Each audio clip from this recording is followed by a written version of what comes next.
ये माने आबसु पिटिसिनि आन्दालनाव गामियाव गामि जमा जमा डिउटि होयोमोन आरो बेयाव आरो सोरबा गावथारलांदो बिदा फंबाय खानैखौ जानिया गोदोरमोन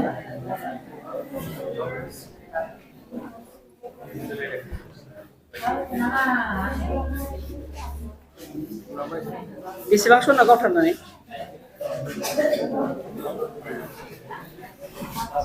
सनखांबा बारबाय दे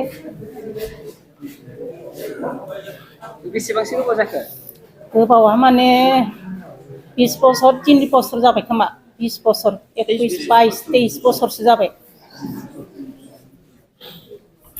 माबोरै जानायमोन आं जाथाया माने गामि आरो डिउटि खालामामोन होनबा फरानियामोन बे फरानिनायाव सोरबाफोर फैनानै खानायखौबो गावथारलांदो गामिनिफ्रा खारग'जोबलांदो जानि सानैया थैलांदो दा आरो सरकारा आरो थैनायफोरनो फैसा होगोन होननायखाय जोङो आखा खालामबाय थादों आरो गथ' गथाय बायमान खहाय जाथों होननानै दा सरकारा होननायखौ मोनाखै आरो मोनाखैथ' नङाबा जों नांजाबाय थायोना सरकारनियाव बिबाय थायो होनबा जोङो होगोन होननायखायसो आखा खालामबाय थादो सरकारा होगोन होननानै मानो बुंना लादोंमोन होनबा दा इखौ होनांगौ इसोरो जोंनि थाखायसो भटआ उथिलांदो नङा होमबा थैजानायफोरा थैजानायफोरनो फैसा होगोन होननानै बुंनायखायसो थैजानायफोरा भट होनायखायसो उथिलांदो दाथ' इ फैसाखौ होआबा किसुमानफोराथ' ओंखारलांफिनजोबगोन बेखौनो आखा खालामो आरो जों होगोन होननायखाय जोङो बिराद आसा खालामबाय थादो सरकारा होयोबोला अनोबोला जोंबो न' दुवार गैयिफोरा बायमान फाहामना लानो हागौमोन जोंनोबोथ' आरो दा सरकारा किसुफोरनोसो होदोबाबो जोंनि माबानिफ्राय सायख'सो होदोना न'फोरखौबो जोंहाथ' दा न' गैया ओरैनो सायला सुइला लुनानै दोङो जोंफोर बेफोरखौ मोनोमोनब्ला जोंफोरो बाय बांला जिरायनो आन्था न'फोरखौ लुना थानो हागौमोन दा सरकारनि फारसे नोंहा मा खावलायनो सानो सरकारनि फारसे माने इनो आरो मा बुंबावनो सरकारा होगोन होननायखाय जों आखा खालामबाय थादों आरो बालां फैसाखौ दा होनायबा मोजां जागौमोन जोंनिफ्रायसो उथिलांदो भटआबो सरकाराबो खौसे जानानै जोङो दा भटखौ होदोंमोन ना उथिलांदो दा बेखौनो आखा खालामबावो आरो जोङो जाहाथे फैगोन माबायाव जोङो भटखौ होनानै थिखांहरफिननो सानो फैसाखौ मोनोबोला आंनि साननायल'जों जानाया दा बेलेगाबो बहुदआनो बेलेग अन्तराव बेलेग दोङो साननाय थेवबो आंनि साननायाव आरो 5 लाख फैसाखौ होयोबोला जोङो भटआव आरो उथिलांफिननोबो हागौ दा इनि भटनि सिगांनो जोंनो दा होनांगौ आरो 5 लाख रांखौ जोङो बाक्सा जिल्ला मुख्लं नखरारि आफाद हिसाबै नै दिनै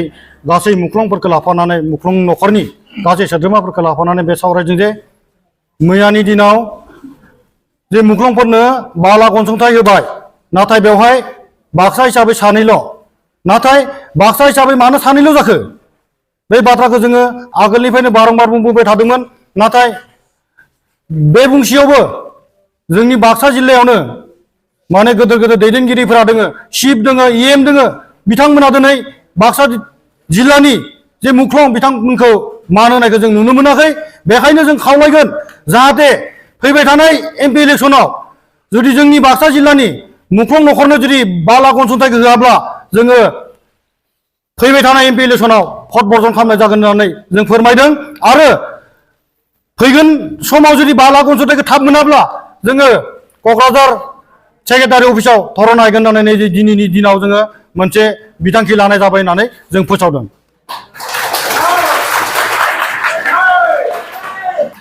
नैबे समाव जों बेखौनो बुंनांगोन जोंनि बाक्सा जिल्ला हिसाबै दैदेनगिरिफोरा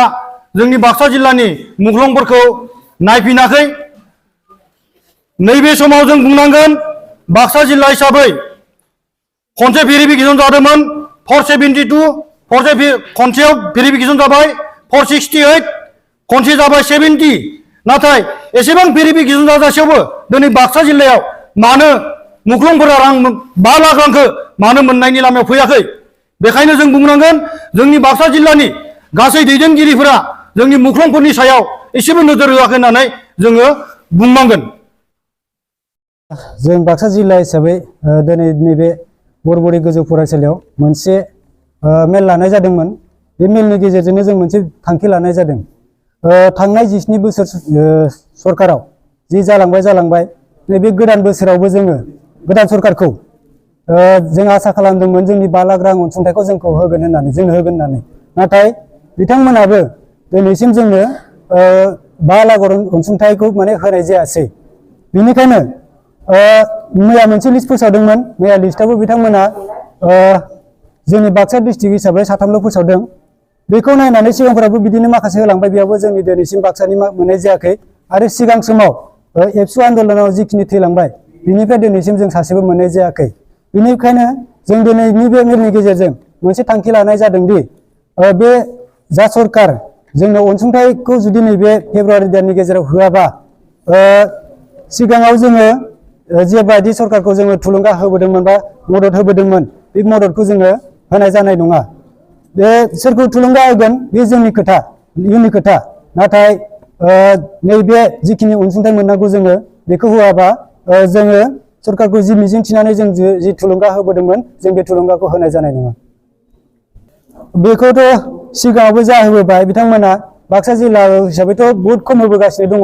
दिनैसिम बुंनो थाङोबा बाक्सा जिल्ला हिसाबै मोनाखैनो होनना बुंजायो बिदिनो सिगाङावबो जिखिनि होदोंमोन बिथांमोना खम होबोदों बुंनो थाङोब्ला बेयो सरकारनि नोजोराव बाक्सा जिल्लाखौ माने नेवसिगारनाय बायदि होननानै जोङो बुंनो नांगोन बेखौथ' जों बुंनो हाया सरकारा दिनैसिम मानो बेफोरबायदि खालामदों जों बेखौ दिनैसिम बुंनो हायाखै माने दा नोंथाङा सरकारनि फारसे मा खावलायनो सानो आं बेखौनो खावलायनो सानदों दि सरकारनिसिम नैबे फेब्रुवारि दाननि गेजेराव जोंनि नैबे जिखिनि अनसुंथाइ मोननांगौ बे अनसुंथाइखौ होगोन होननानै फोसावाबा जों सिगाङाव जों बिथांमोनखौ जिबायदि थुलुंगा होबोबाय जों बिथांमोनखौ थुलुंगा होनाय जानाय नङा नोंथांमोननि बे माबानिफ्राय मुख्लं नखरारि आफादनिफ्राय माबाफोर थांखि लादों नामा थांखिखौथ' दिनैसिम लानाय जायाखै जुदि बिथांमोना जोंखौ बिदिनो सिगारलांबाय थायोबा जों थांखि लानो बाध्य जागोन आरो इयुनाव जों गुबुनखौ मदद होनो गोनांबो जाहैनो हागौ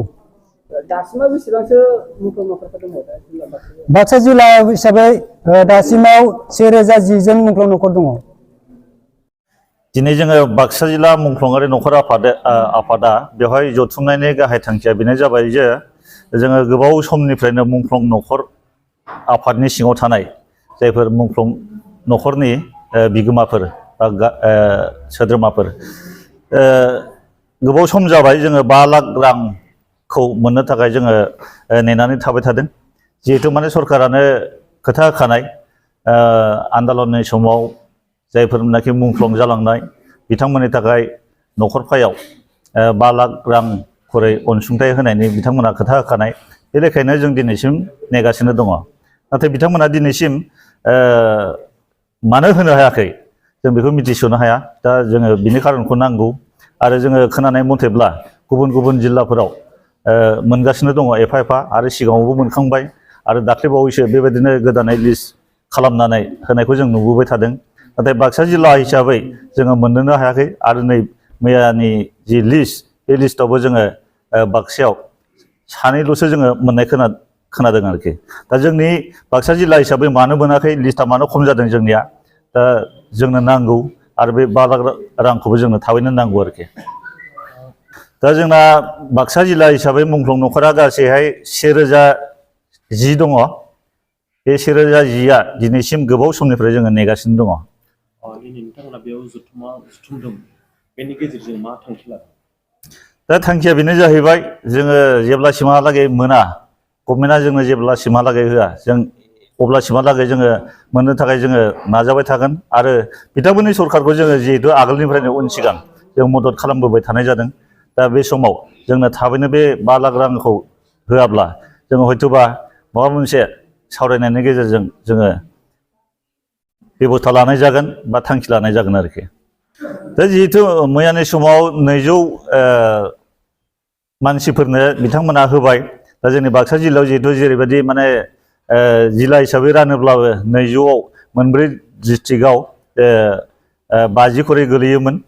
दा बे रोखोमबो जोङो नुवाखिसै। दा बाक्सा जिल्लायाव 3ल' जुदि गोलैदोंब्ला मानो बेबायदि जानो मोनखो? दा बेखायनो जोङो उननि लिस्टआव जाहाथे बाक्सा जिल्ला हिसाबै जोङो एसे गोबांनो